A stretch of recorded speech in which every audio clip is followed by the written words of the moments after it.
what is the issue?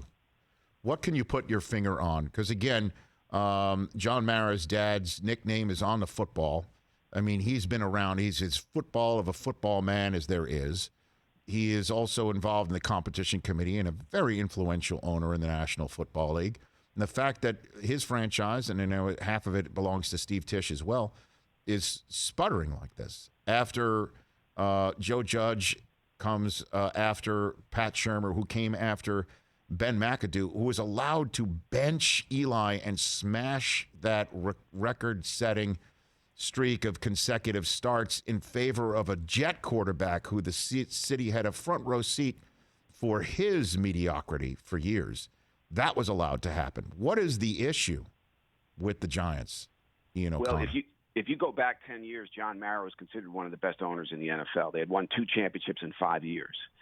And so he was asked this question today, is it a fundamental breakdown inside the organization as far as evaluating personnel, or is it a disconnected series of bad decisions? And he said all of the above. What I'll say is this. He was a good owner when he had a good GM, a good head coach, and a good quarterback. Now he had a terrible GM who's now gone, a terrible coach who's now gone, and an injured quarterback that we're not sure about. So I think you tie it back to the 2018 draft and hanging on to Eli Manning too long. Those things are very connected. If Dave Gettleman takes Josh Allen at number 2 instead of Saquon Barkley, we're probably not having this discussion.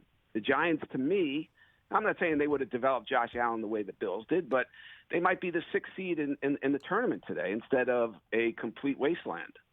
So hanging on to Eli too long, not drafting the right quarterback in 2018, taking a running back there at number 2, and then Daniel Jones, I think he's got a lot of physical talent, but he doesn't stay on the field. And as you know, Rich, that's the most important talent for any quarterback to have. Availability, Tom Brady is the master of that, and Eli Manning, of course, was as well.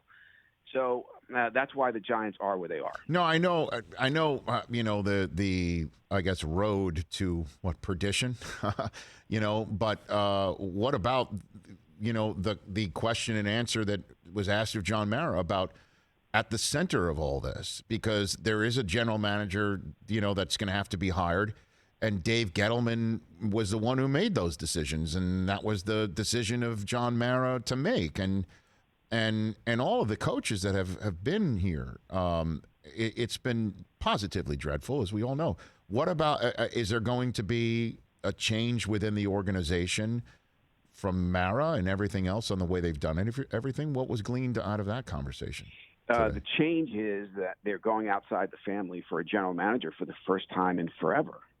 You go back to George Young, Ernie Accorsi, Jerry Reese, Dave Gettleman, that's all in the family. Right. They were all Giants, lifers, basically, starting with Accorsi after George Young, who was put in, of course, by Pete Rozelle.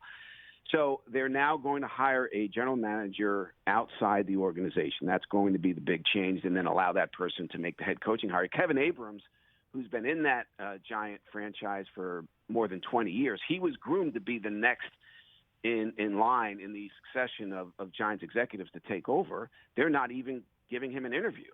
So that is the change. The Mara family will still be there. John said today the GM and head coach will always make the decisions. I'll give the final okay. 99.9% of the time, unless there's an off-the-field conduct issue, I will approve as long as the GM and head coach are in agreement.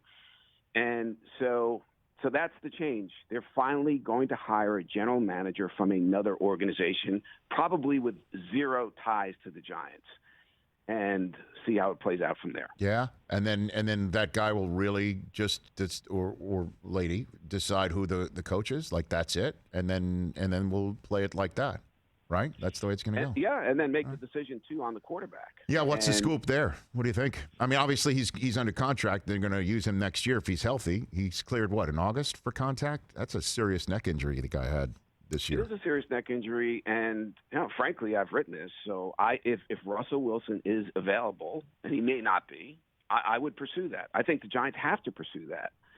They have 2 top 10 draft picks. Yep. So they have draft capital. They don't have salary cap space. So the new GM is going to have to be awfully creative as far as making something like that work. I do think Daniel Jones has the athleticism, the size, and the arm to be a good NFL quarterback, but He just hasn't been able to stay healthy and put all of that together. And he doesn't seem to elevate people around him. He's had a bad roster, but nobody seems to get better around Daniel Jones. So that's a bit of a problem. And my guess is, Rich, that the new GM will come in and give Daniel Jones next year and then make his or her determination on the quarterback long term. Then what are you thinking about coaches? What are you hearing? I know I know that the general manager has to decide, but this is right. this is a gig that everybody keeps saying, I don't know if he'd want to do it. You just throw a blank check at Bill Cowher and go for it, or somebody who's been there and done a huge splash, but also somebody who knows the league and somebody outside the family. Like that's the idea too, right? So what do you think? I think if I had to place $20 on it today, I'd probably bet on Joe Schoen as the general manager and Brian Daboll as the head coach.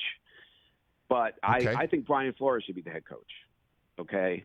I like him a lot. I think he was 24 and 25 in 3 years in Miami with quarterbacks who aren't as physically talented as Daniel Jones. He beat Belichick 4 times in 3 years. The relationship situation down there with the general manager and ownership, I don't cover the Dolphins, so I don't know what happened there, what went wrong. But I think Brian Flores is a really good candidate. I'm not sure the Giants are going to hire him. And, of course, it comes down to what the general manager prefers. Another person to watch here would be in Baltimore, Joe Ortiz. He is very well regarded. And even though he was the 9th general manager candidate ID'd as far as getting an interview, I think he could be a serious player in this. To me, Shane is probably the guy to beat, but Ortiz could be a serious factor here. A lot of people. He comes out of a great organization when it comes to evaluating personnel. Ozzie Newsome, DaCosta, those guys are great. So he could be a major factor as well. Hey, you watched all the way to the end. Thanks for that. Watch more right here.